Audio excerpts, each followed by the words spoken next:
Imagine this. One tiny drop of blood, 200 medical tests, no needles, no pain, no waiting days for results. That was the promise. And Silicon Valley loved it, because it sounded like magic. And Silicon Valley really likes magic, especially when it comes wrapped in a black turtleneck. Her name was Elizabeth Holmes. She was 19 years old, she had just dropped out of Stanford, and she claimed she had figured out how to completely revolutionize blood testing. A single drop, a tiny machine, instant answers. There was just one small problem. The machine didn't work. But investors gave her $700 million anyway. And that's where this story begins. Back in 2003, Elizabeth Holmes stood in front of a mirror. She practiced her pitch over and over. We're going to revolutionize healthcare. It sounded bold. It sounded visionary. It sounded like something that belongs on a TED stage. At this point, she was just a 19-year-old Stanford student studying chemical engineering. But she had something more powerful than experience. She had confidence. And in Silicon Valley, confidence can sometimes be mistaken for genius. She had once pitched a drug delivery patch idea to a professor. He told her it made no scientific sense. So, naturally, she dropped out of Stanford. Because when a professor says your idea doesn't work, the logical next step is to build a billion-dollar company around it. She called it Theranos, a combination of therapy and diagnosis. It sounded medical, it sounded sophisticated, it sounded expensive. The idea was simple. Traditional blood tests require vials of blood. Theranos claimed you only needed a drop, just a tiny finger prick, and inside a small machine called the Edison, hundreds of tests would run instantly. Cancer, diabetes, hormones, infections, all from a single drop. It was bold, it was disruptive, and it was exactly what Silicon Valley investors loved to hear. The best part? She never really explained how it worked, and surprisingly, nobody pushed too hard.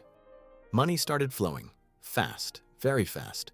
Investors weren't just curious, they were excited, because Elizabeth Holmes didn't just sell a product. She sold a vision, and she sold it beautifully. She assembled a board of directors that looked less like a tech startup, and more like a gathering of former world leaders preparing for a geopolitical crisis. Former secretaries of state, four-star generals, power brokers, people with enormous influence.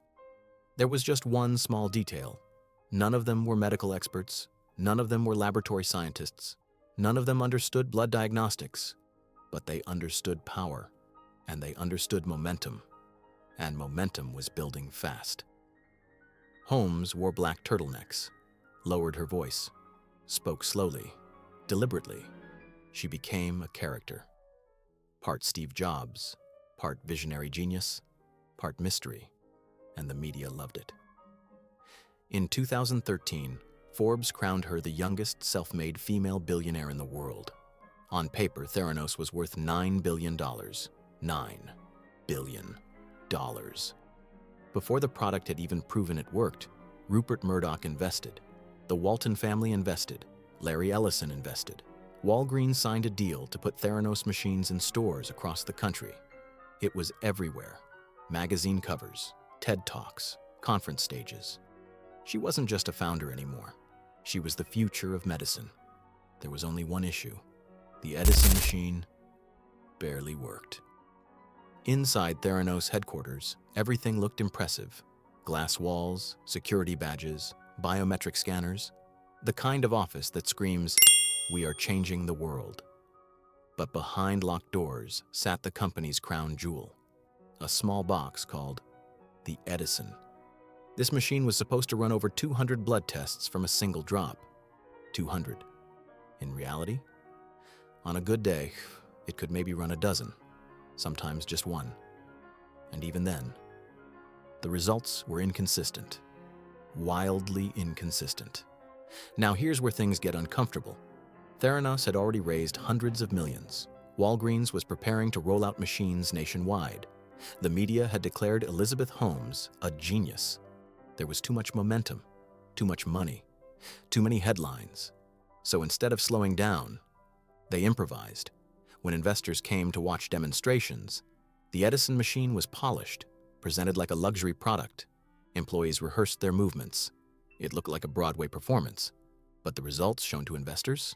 They weren't coming from the Edison. They were coming from traditional lab machines hidden in another room. Real blood, real equipment, fake demonstration. Because nobody wanted to be the person who said, "Wait a second, does this actually work?" Meanwhile, inside the company, engineers were panicking. They redesigned parts over and over. They raised concerns. They questioned data. And slowly, they realized something disturbing. This wasn't a temporary technical problem. The technology simply didn't do what was promised. But at that point, Theranos wasn't just a startup. It was a billion-dollar myth, and myths are very hard to stop. The deception didn't stop at fake demos. It went deeper, much deeper. Theranos was operating two separate laboratory systems. One lab was clean, organized, ready for inspections. The other lab? That's where the real work happened. That's where conventional machines ran most of the blood tests. The Edison wasn't doing the heavy lifting. Traditional equipment was. And when results didn't match expectations, they were rerun, adjusted. Because the story had to stay intact, employees who raised concerns were labeled not team players, which is corporate language for you're becoming a problem. Access badges were revoked, emails were ignored, departments were intentionally isolated. Engineers couldn't talk to lab staff couldn't talk to sales. Everyone saw a piece of the picture. No one saw the whole thing, except Elizabeth Holmes. And right beside her was Sunny Balwani, Theranos' COO, her secret partner. Employees described screaming meetings, legal threats, surveillance. The message was clear: stay quiet or leave. And outside the company, patients were receiving test results. Some were told they were HIV positive twice. Others were told they might have cancer or serious hormone disorders or infections. False alarms, wrong readings, lives thrown into chaos. Inside Theranos, these were called anomalies. Outside, they were people's health. The myth was no longer just about investors. Now it was about patients, and the cracks were starting to show. Every lie eventually meets the truth, and for Theranos, that reckoning started from the inside. Former employees began talking.